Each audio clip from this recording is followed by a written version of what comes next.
बीच ये बड़ी खबर एक और आपको बता दें, मुकेश सहनी की प्रेस कॉन्फ्रेंस चल गई है। 2 बार समय बदलने के बाद एक बार फिर प्रेस कॉन्फ्रेंस को टाल दिया गया है। सीट बंटवारे को लेकर अभी भी पेच फंसा हुआ है।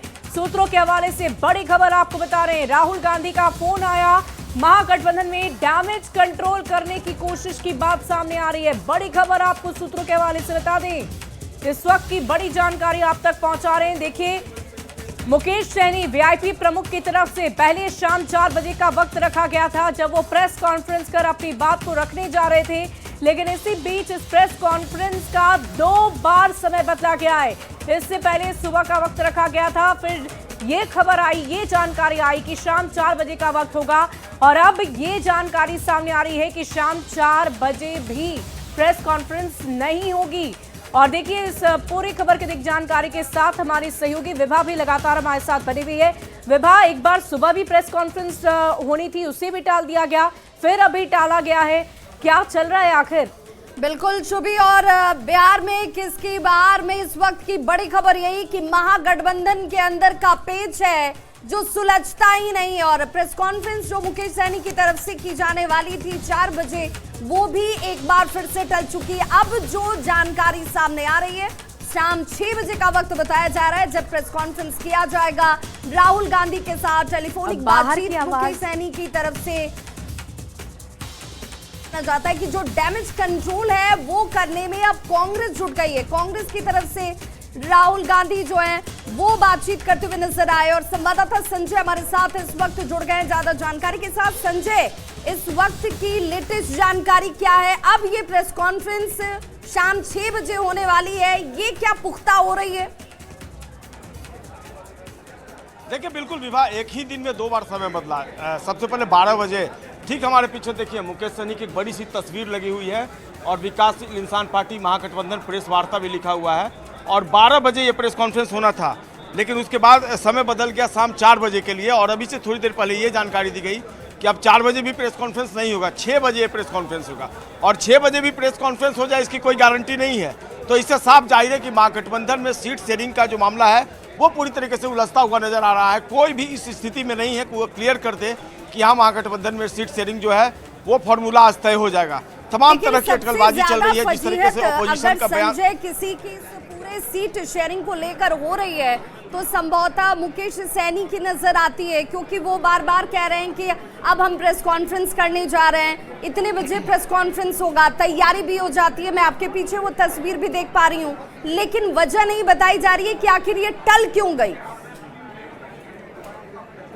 देखिए, जाहिर सी बात है, जैसे पहली बार प्रेस कॉन्फ्रेंस टाला गया तो कहा गया कि राहुल गांधी ने इस पूरे मामले में इंटरफेयर किया है, और उनके इंटरफियरेंस के बाद वक्त बढ़ाया गया, यानी डैमेज कंट्रोल में राहुल गांधी जुटे हुए हैं। इस बीच ये भी खबर आ रही है, वीआईपी सूत्रों के हवाले से ये खबर आ रही है कि राजद के एक बड़े नेता दिल्ली पहुंच गए हैं, और उनकी मुलाकात होने वाली है राहुल गांधी और मल्लिकार्जुन खड़गे से, और कुछ फार्मूला तय होगा।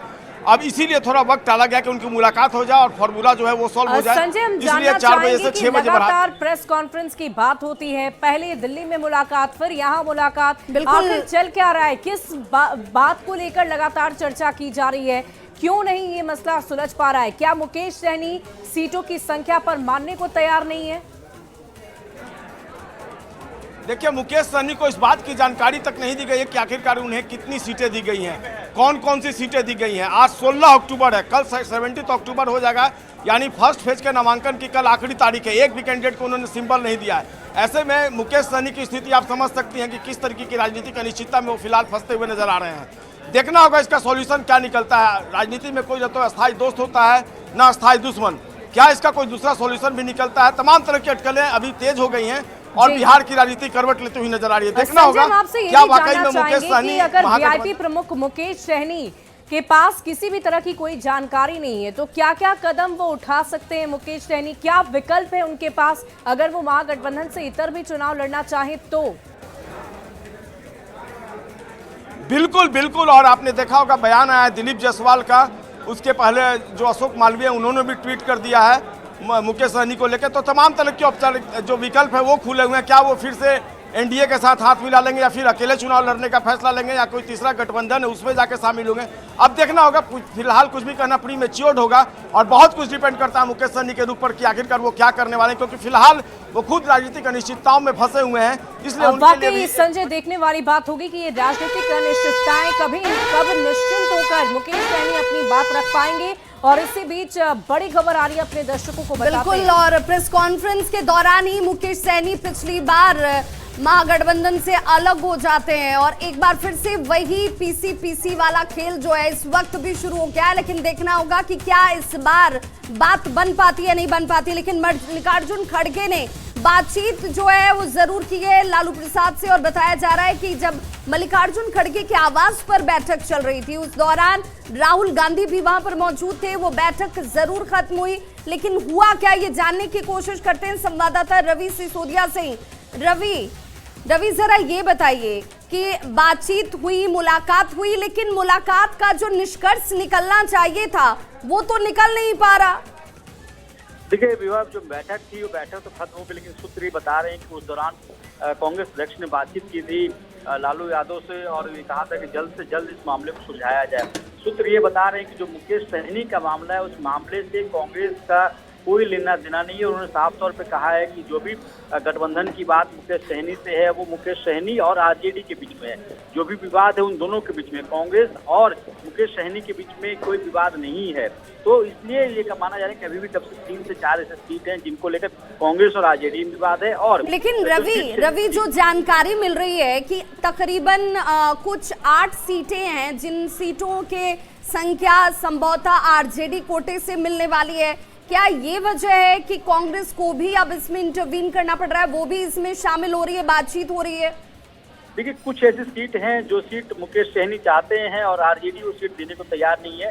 हालांकि कांग्रेस ने इस पर अपना स्टैंड साफ किया है कि ये उन दोनों के बीच का मसला है और ये दोनों आपसी बातचीत में सुलझाएं। जहां तक कांग्रेस और आरजेडी की बात करें तो अभी भी 3 ऐसी सीट हैं जिनको लेकर मामला नहीं सुलझा है और यही वजह है कि बातचीत चल रही थी और कांग्रेस अध्यक्ष की तरफ से आरजेडी के सुप्रीमो से बातचीत की और उनसे कहा गया। बिल्कुल रवि, और देखना होगा कि क्या अब शाम 6 बजे जो प्रेस कॉन्फ्रेंस मुकेश सहनी को करना है वो हो पाता है क्या मल्लिकार्जुन खड़गे और राहुल गांधी की बातचीत के बाद महागठबंधन में सब कुछ शॉर्ट होता है क्या? इस खबर पर नजर बना के रखिए। बहुत बहुत शुक्रिया फिलहाल जानकारी के लिए और सीधे रुख करते सहयोगी शुभी का।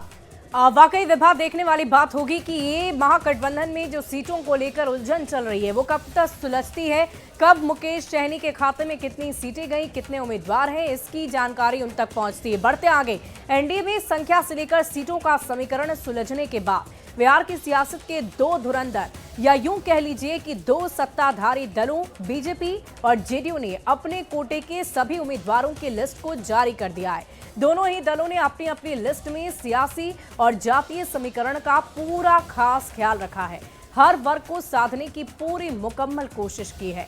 और ऐसे में अब हम बात कर लेते हैं सबसे पहले बीजेपी के जातीय समीकरण की। देखिए बीजेपी ने कैसे किस जाति के चेहरे पर सियासत की तस्वीर बदलने की कोशिश की है। तो देखिए भूमिहार जाति के 16 उम्मीदवारों को टिकट दिया गया है। यादव जाति की अगर हम बात करें, ब्राह्मण की बात करें तो 11 लोगों को, कायस्थ में 1 और राजपूत में 21। और इसके अलावा अगर हम बात कर लें दूसरे जातियों की तो वो भी समीकरण आपको बताते हैं। यादव 6, कुर्मी 2, वैश्य 15, कुशवाहा 15। तो देखिए जातीय समीकरण को साधना बहुत जरूरी हो जाता है, क्योंकि जब भी उम्मीदवारों का चयन होता है बिहार की सियासत में तो हमेशा से इस बात का ख्याल रखा जाता है कि कैसे जातियों को साधा जाए। सवर्ण को 49, पिछड़ा 24, अत्यंत पिछड़ा 16, SC ST 12। कुल मिलाकर 101 सीटें बीजेपी के खाते में हैं और उसी हिसाब से बीजेपी ने अपने उम्मीदवारों का चयन किया है। अब जरा जेडीयू की भी जातीय समीकरण को देख लेते हैं। जेडीयू ने बिहार विधानसभा चुनाव के लिए दूसरी और अंतिम लिस्ट जारी कर दी है। पहली लिस्ट में 57 कैंडिडेट थे और पार्टी ने 44 कैंडिडेट की दूसरी लिस्ट भी जारी की। क्या रहा जातीय समीकरण, समझिए। भूमिहार को 9, ब्राह्मण को 2, कायस्थ को 1, राजपूत को 10। इसके अलावा यादव को 8, कुर्मी को 12, वैश्य को 2, कुशवाहा को 13 उम्मीदवार बनाए गए हैं कुशवाहा जाति से। और सवर्णों को की बात की जाए तो सवर्णों में अगर भूमिहार ब्राह्मण की बात करें तो 22 ऐसे हैं जो उच्च जाति के लोग हैं। पिछड़ा 37, SC ST 16, अत्यंत पिछड़ा 22। तो जेडीयू ने 13 महिलाओं को भी टिकट दिया है। इसकी भी चर्चा हम लगातार करेंगे, क्योंकि कौन कौन सी महिलाएं वो जान लीजिए। केसरिया से शालिनी मिश्रा, इन्हें दिया गया है। इसके अलावा शिवहर से श्वेता गुप्ता को टिकट मिला है। साथ ही अगर हम बात कर लें बाबू बरही से, तो मीना कामत को टिकट दिया गया है। इसके साथ ही अगर हम फूलपरास से बात करें तो शीला मंडल को टिकट दिया गया। सोनम रानी सरदार को त्रिवेणीगंज से टिकट मिला है। जेडीयू की तरफ से हम बात कर रहे हैं, क्योंकि बिहार के मुख्यमंत्री नीतीश कुमार महिलाओं के लिए जाने जाते हैं। महिलाओं के हित के लिए उन्होंने बहुत सारे कदम उठाए हैं, और इसी सिलसिले में हम आपको बता रहे हैं अररिया से शगुफ्ता अजीम को टिकट दिया गया है। इसके साथ ही धमदाहा से लेशी सिंह को टिकट दिया गया है। इन्हें फिर से मौका दिया गया लेशी सिंह को। अगर हम बात करें मनोरमा देवी की, तो उन्हें बेलागंज से टिकट दिया गया है। तो कुल मिलाकर 13 नाम है। विभा देवी को नवादा से दिया गया है। तो 13 नामों की चर्चा हम लगातार इसलिए कर रहे हैं क्योंकि बिहार के मुख्यमंत्री नीतीश कुमार महिलाओं के उत्थान के लिए, उनके विकास के लिए, उनकी आजीविका के लिए बहुत सारे कदम उठाते हैं। बहुत सारी योजनाएं उनकी तरफ से चलाई जा रही है सरकार के अंतर्गत, और ऐसे में 13 महिलाओं को उन्होंने उम्मीदवार बनाकर एक बार फिर से चुनावी रणभूमि में उतरने के लिए तैयार कर रखा है। और देखिए, एनडीए में अब तस्वीर साफ हो गई है। बीजेपी और जेडीयू ने अपने सभी उम्मीदवारों के नाम साझा कर दिए। सीटों का फॉर्मूला तय हो गया। दोनों ने 101 उम्मीदवार उतारे हैं। आरएलएम यानी कि उपेंद्र कुशवाहा की पार्टी ने 6 उम्मीदवारों का चयन किया है। हम जीतन राम मांझी के कोटे के सभी 6 प्रत्याशी उतार दिए गए हैं। एलजेपीआरवी ने अब तक 14 नाम का ऐलान किया गया है, और एलजेपीआरवी के खाते में 29 सीटें गई है। नीतीश की सोशल इंजीनियरिंग, जेडीयू ने 101 में 4 मुस्लिम प्रत्याशियों को उतारा। 37 पिछड़ी जाति के चेहरे को मौका दिया गया। 22 पिछड़ी और 22 सवर्णों को मौका मिला है। 15 एससी, 1 एसटी उम्मीदवार को उतारा गया। जेडीयू की लिस्ट में 13 महिला भी उम्मीदवार है। इसके अलावा अगर हम बात करें 2010 में नीतीश ने कैसे निशाना साधा, तो वो भी जान लीजिए। 2010 में गैर यादव को लेकर चले ओबीसी यानी कि लव कुश को साधा, जिस समीकरण के लिए जेडीयू जानी जाती है। आदरणीय सन ऑफ मल्ला मुकेश सहनी जी ने वो कहा था कि महागठबंधन कुछ अस्वस्थ है, जिसके लिए वो चिकित्सक के पास जा रहे हैं। इसी क्रम में आगे बातें निकली, और कहीं न कहीं सीट बंटवारे को लेकर थोड़ी उहापोह की स्थिति थी। हमारे आदरणीय नेता अपनी बात कर रहे हैं, और इसी क्रम में श्री राहुल गांधी जी, आदरणीय नेता श्री राहुल गांधी जी ने हस्तक्षेप किया, और उन्होंने आश्वस्त किया कि इस मामले को गंभीरता से लिए हैं, मध्यस्थता कर रहे हैं, और सभी लोगों से बात कर रहे हैं। और जिस तरह हम लोगों का यहाँ पर आदरणीय मुकेश सहनी जी, सन ऑफ मल्ला नेताजी की जो बातें हैं, उसको देख रहे हैं लोग गंभीरता से। सारे स्टेक होल्डर से बात कर रहे हैं, गठबंधन के वो दीपांकर भट्टाचार्य जी हों, ये हों, सभी लोग बात कर रहे हैं। और अभी चूँकि बातों का क्रम जारी है, कुछ निष्कर्ष पे फैसला भी नहीं हुआ है, तो यही इतला करने के लिए आप लोग को इतला कर दिए कि चीज़ें प्रगति पर हैं, बातें चल रही हैं, हम लोग सब उसका इंतजार कर रहे हैं। जैसे ही बातें कुछ आएंगी, आशा करेंगे सब ठीक होगा, हमें अपना हक हुकूक मिलेगा, और सभी ठीक होगा, और आपके बीच नेता हमारे आएंगे और आपको ब्रीफ करेंगे। तो पूरी कुछ जब तक स्पष्टता नहीं आती है, तब तक इसी बात को लेकर हम लोग रहें कि राहुल गांधी जी ने खुद बात किया, मध्यस्थता कर रहे हैं, और उनकी मध्यस्थता में हमें पूरा पूर्ण विश्वास है कि वो कर रहे हैं। हम महागठबंधन को सब ठीक रहे, सभी अच्छे से रहे, और हम यहाँ पर एक बिहार को एक नया बदलाव दें, इसके लिए हम लोग संकल्पित हैं और सब पर कोशिश रहते हैं, और आशा करते हैं कि सब ठीक होगा महागठबंधन में। और लेकिन तब तक के लिए ये जो चीज़ें हैं, वो जो कुछ तब तक पूरा स्पष्टता से नहीं आती है, तो स्पष्टता से आने के बाद हमारे आदरणीय नेता आप लोग को बुलाया जाएगा, उनको एड्रेस करेंगे, और इसमें अभी जो है इतने ही आपके सामने बताने के लिए, साझा करने के लिए है।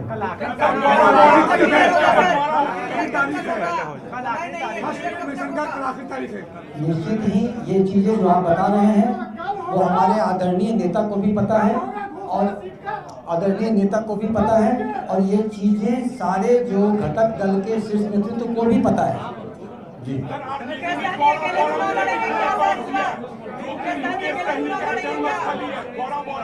निश्चित ही आप जो गौड़ा बराम के बारे में बोल रहे हैं, ये भी एक गंभीर विषय है। ये सारी चीज़ों पर बातचीत जारी है।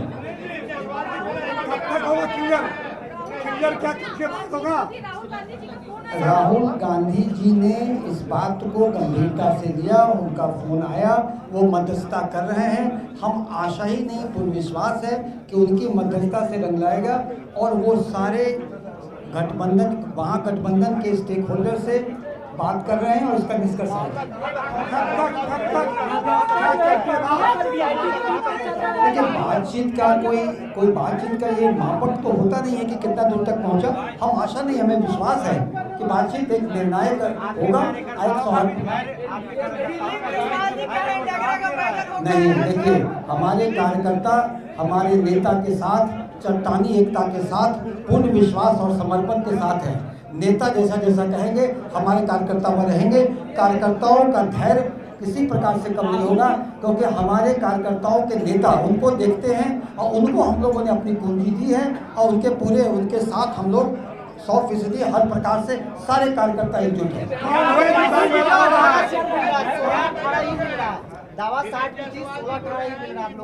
देखिए, जब तक चीजें अनाउंस नहीं होती हैं तो ये तो अटकल का चीज है, आकलन है। हो सकता है आप सही हो, लेकिन सारी बातें साझा नहीं की जा सकती। सारी बातें साझा नहीं की जा सकती है और ये चीजें जितनी भी है, इफ एंड बट, सब पर मध्यस्थता जारी है और हमें पूर्ण विश्वास है निर्णायक चीज होगा और नेता खुद आएंगे आपके बीच में। आपसे साझा किया जाए। तो देखिए, वीआईपी की तरफ से शाम 4 बजे प्रेस कॉन्फ्रेंस जरूर रखी गई थी, लेकिन उसमें मुकेश सहनी नहीं बल्कि उनके प्रवक्ताओं ने अपनी बात रखी है। साफ शब्दों में कहा है कि हम आशा कर रहे हैं कि सब कुछ ठीक हो जाएगा। और देखिए, इस पूरी खबर की अधिक जानकारी के साथ न्यूज़ 18 संवाददाता संजय लगातार हमारे साथ फोन लाइन पर है।